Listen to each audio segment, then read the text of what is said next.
अर्धचंद्राकर घाटों के किनारे बसी काशी अपनी पौराणिकता और संस्कृति के लिए सदियों से जानी जाती रही है। प्राचीन संस्कृति और परंपराओं को आधुनिक क्लेवर में लेकर चलने वाली काशी यानी वाराणसी देश की वीवीआईपी सीटों में से एक है। वर्ष 2024 में वाराणसी लोकसभा सीट से सांसद चुने जाने के बाद नरेंद्र मोदी देश के प्रधानमंत्री चुने जाने के बाद काशी विकास के मार्ग पर दौड़ पड़ी, ऐसा कहना है काशी वासियों का। लेकिन काशी के इस चुनावी मिजाज में तमाम ऐसे युवा मतदाता जो सरकार की बेरोजगारी, महंगाई, भ्रष्टाचार जैसे तमाम मुद्दों पर घेरते हुए भी नजर आए। पेश है वाराणसी से युवाओं की सियासी चौपाल। काशी और मगहर यानी मोक्ष और नर्क के पौराणिक द्वार के बीच बसे पूर्वांचल का केंद्र बिंदु काशी है और काशी धर्म और आध्यात्म की नगरी होने के साथ साथ प्रधानमंत्री का संसदीय क्षेत्र है और पिछले 2 बार से प्रधानमंत्री यहां से सांसद बनने के बाद प्रधानमंत्री चुने जाते रहे और जीत की हैट्रिक लगाने के लिए भी इस बार मैदान में है। हमारे साथ यहाँ के स्थानीय मुद्दों पर बात करने के लिए कुछ यहाँ पे स्थानीय युवा हैं। वो क्या सोचते हैं इस बार के चुनाव को लेकर, हम उनसे जानना चाहते हैं कि क्या मुद्दे होंगे इस बार आपके काशी के चुनाव के लिए, चूँकि आप यहाँ से सांसद कम प्रधानमंत्री ज़्यादा चुनते हैं। चूँकि प्रधानमंत्री ही नहीं पुत्र हमारे यहाँ के सांसद भी हैं, तो उनसे विशेष उम्मीदें रहती हैं हमें। अब तक तो विकास वाराणसी का पहले की तुलना में हम लोग देख रहे कुछ हुआ ही है और आने वाले दिन में भी हम लोग जो अभी आप ट्रैफिक की समस्या हम लोग जो झेल रहे हैं, हम लोग चाहते हैं इस पे कुछ हो। जी, आपके हिसाब से क्या होना चाहिए काशी में और बेहतर? सबसे ज़्यादा बेहतरी की समस्या, जैसा कि भैया ने बताया कि ट्रैफिक सबसे बड़ा एक व्यवधान है काशी के को विकसित प्रॉपर रूप से करने के लिए। दूसरा, लाइट बहुत अच्छी हो गई थी बट इन दिनों वापस से लाइट जा रही है। तीसरा, जितने भी नए उद्यमी हैं उनके लिए सरकार को और रास्ते खोलने चाहिए। कई सारी परियोजनाएं विगत कई वर्षों से आ रही हैं और हमारी सरकार से ये अनुरोध है कि हम जैसा युवा वर्ग और ज़्यादा उद्यमों को साथ लाए और उनके लिए नई नई योजनाएं आनी चाहिए। हमारे साथ कुछ स्थानीय युवा भी हैं, हम आप लोगों से जानना चाहेंगे क्या करते हैं आप? जी, फिनांस में जॉब करते हैं। जी, जॉब करते हैं। क्या उम्मीदें हैं सरकार से इस बार के जो इलेक्शंस होने जा रहे हैं अभी आपके यहाँ 7वें चरण में 1 जून को? देखिए, उम्मीद तो बहुत सारी लगा रखी युवाओं ने खास तौर के, ठीक है। अब उम्मीद तो ये है कि जैसा कि आप देख रहे हैं कि हर सेक्टर को प्राइवेटाइज किया जा रहा है, तो उस सेक्टर में नया बूम निकलने वाला है जैसा कि उम्मीद किया जा रहा है, ठीक है। और आने वाले जितने भी युवा पीढ़ी हैं उनके लिए एक नया गोल्डन एरा आने वाला है, जिससे कि काफ़ी उम्मीद आस लगा बैठा है जनता ने। इनके हिसाब से युवाओं के लिए गोल्डन एरा आने वाला है, आपके हिसाब से क्या है?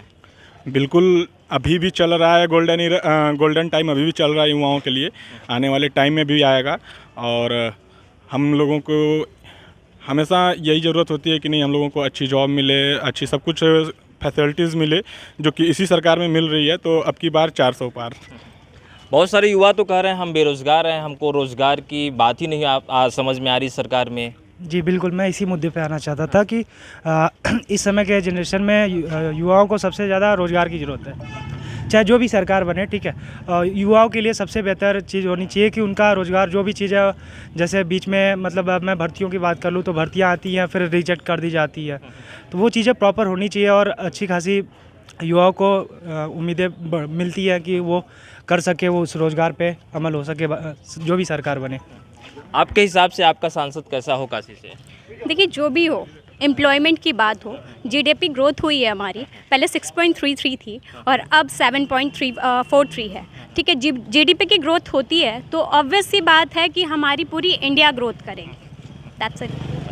आपके हिसाब से क्या लगता है, काशी में अभी विकास पूरा हो गया या फिर विकास होना बाकी है, या फिर जो प्रत्याशी हैं मैदान में उनमें से अच्छा आपको कौन लगता है? विकास तो देखिए काफ़ी हुआ है। काशी अगर आप आज से 5-6 साल पहले देखेंगे और अभी देखेंगे तो परिवर्तन तो काफ़ी हो गया है।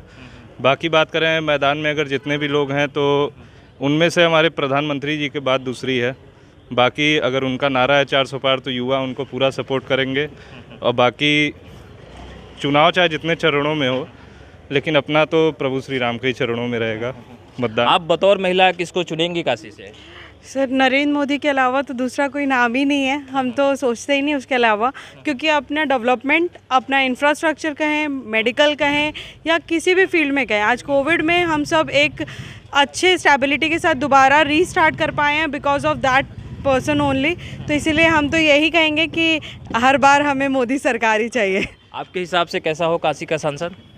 नहीं, सांसद जो भी रहे, मतलब हमें चाहिए रोजगार, क्योंकि आज का युवा रोजगार चाहता है। बाकी चीज़ें तो चलती रहता है, जो भी इंफ्रा पे काम हो रहा है पहले भी होता था, उस लेवल का नहीं होता, बट जो रोजगार है पिछले 10 साल में देखिए तो रोजगार घटते जा रहा है। प्राइवेट सेक्टर में आ रहा है बट सरकारी सेक्टर बिल्कुल ही बंद है। तो यही अभी तक जो युवाओं का जो मूड था वो रोज़गार पे बात हुई, और कुछ का कहना था कि रोज़गार के लिए युवाओं के लिए गोल्डन एरा है, कुछ का कहना है कि रोज़गार घट रहे हैं। हमारे साथ कुछ स्थानीय महिलाएं भी, उनसे भी बात करते हैं। आपकी क्या उम्मीदें हैं नए सांसद से, जो काशी से सांसद चुना जाना है?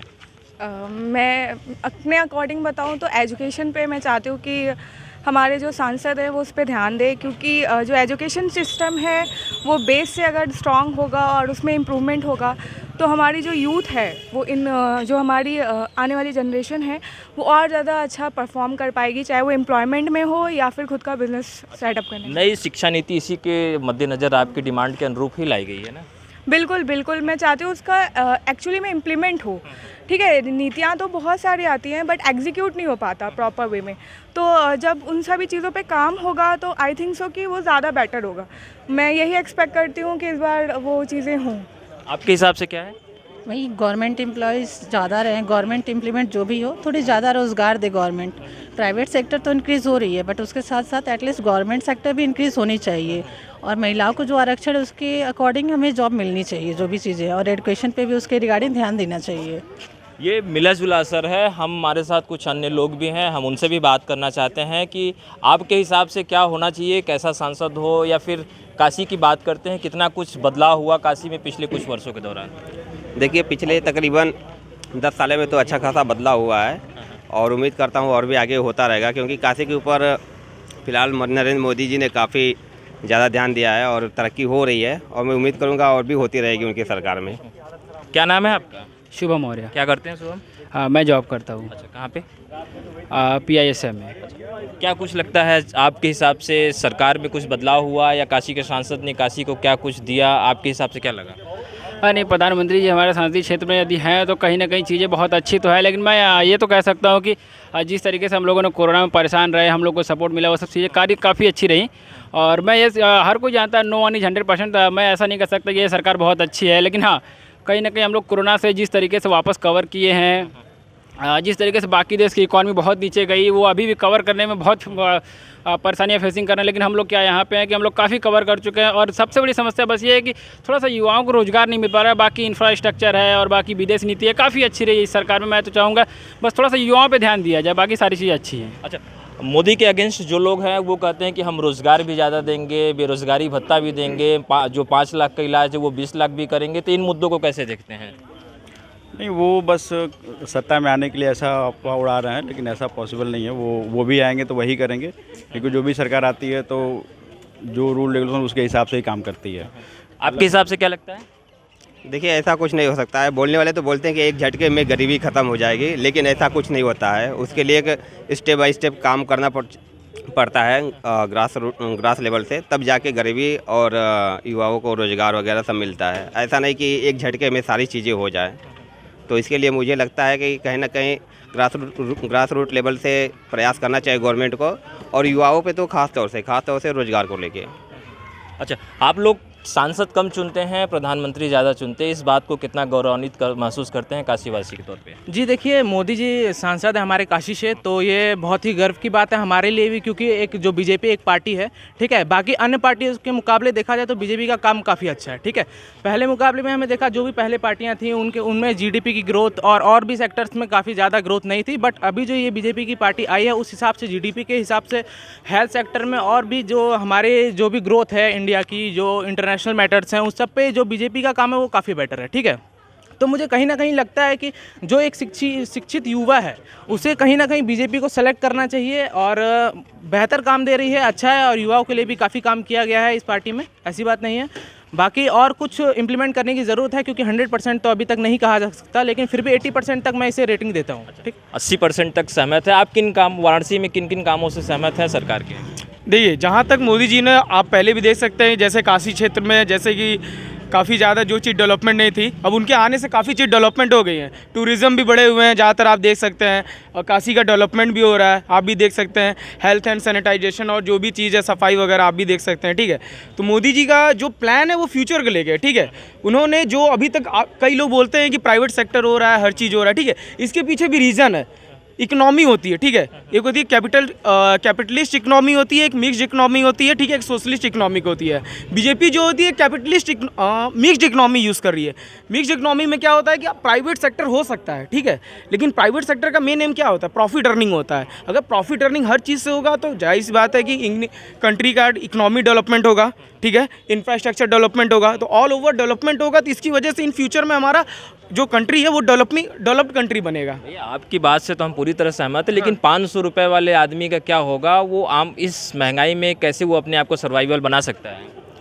बिल्कुल, सर्वाइवल के लिए देखिए, जो अभी हमारे फ़िलहाल में तो जो और चीज़ जो मोदी के द्वारा जो योजनाएं निकाली गई हैं, ठीक है, जिसकी वजह से वो धीरे धीरे नॉलेजेबल होंगे तो उनका वो यूज़ कर सकते हैं। और अभी जो फ़िलहाल में जो मोदी गवर्नमेंट आएगी उसको लेकर भी उनके लिए कुछ सोचा गया है, जिसकी वजह से और बेहतर हो सकेगा उनके लिए। आज भी 60%, करीब 55 से 60% लोग गांव में रहते हैं।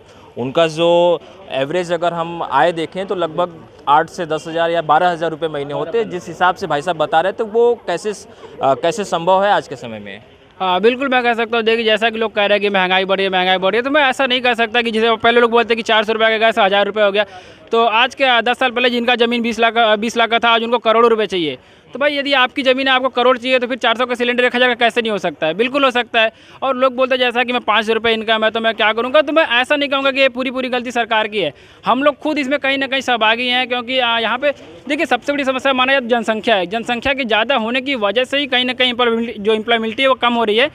उसी की वजह से हम लोग को 500 रुपये में सर्वाइव करना पड़ रहा है। बिल्कुल, काशी का जो जनसंख्या है वो लगभग 40 लाख के पार है, और ये शहर है, हमें आमतौर पे कहा जाता है कि 15 से 20 लाख लोगों का। क्या लगता है कि वाकई में वाराणसी ओवर पॉपुलेटेड हो चुका है, जिसकी वजह से यहाँ तमाम तरह की समस्याएं आ रही हैं? नहीं, ओवर पॉपुलेटेड तो नहीं बोल सकते हैं, क्योंकि और भी शहर हैं जहाँ पे इससे ज़्यादा जनसंख्या, इससे ज़्यादा पॉपुलेशन है और इससे भी ज़्यादा विकसित भी हैं। अदर सिटीज़ की तुलना में कंपेयर किया जाए तो वाराणसी में भी पॉपुलेशन कम है, राइट, और अभी भी यहाँ पे उस हिसाब से काम किया जा सकता है जी। और क्या बेहतर हो सकते हैं काशी के लिए जो काम अब तक हुए हैं, फिर जो नहीं हुए हैं अब तक? जी, पूर्वांचल जैसा कि पूरे उत्तर प्रदेश का एक हब है, वाराणसी भी लगभग धार्मिक सिटी है। यहाँ पे रोज़गार के कई संसाधन यहाँ पे लगाए जाने चाहिए, रोज़गार का हब बनाया जाना चाहिए, और बहुत बड़े बड़े उद्योग यहाँ पे कल कारखाने यहाँ पे होने चाहिए, ताकि आसपास के लोगों को रोज़गार हो। चूँकि पीएम का संसदीय क्षेत्र है तो उम्मीदें काफ़ी ज़्यादा हैं यहाँ पे। हम लोग बेसिकली यही ज़्यादा उम्मीद रख रहे हैं, कम से कम यहाँ पे बहुत ज़्यादा उद्योग कल कारखाने खुले, ताकि यहाँ के आसपास के लोगों को मुंबई दिल्ली ना जाना पड़े। बिल्कुल, एक बार हम सब आप लोगों से अपील भी करते हैं कि आप लोग हाथ ऊपर करके कहिएगा कि मतदान करने सभी लोग अवश्य जाएं, क्योंकि मतदान ही एक ऐसा अधिकार है जिसको चाहे वो अमीर हो या फिर गरीब हो, बड़ा हो या छोटा हो, सबको मिला है। तो एक बार हम आप लोगों से अपील भी करना चाहेंगे कि एक बार हाथ खड़े करके कहिएगा कि हम लोग ज़रूर मतदान करने जाएंगे।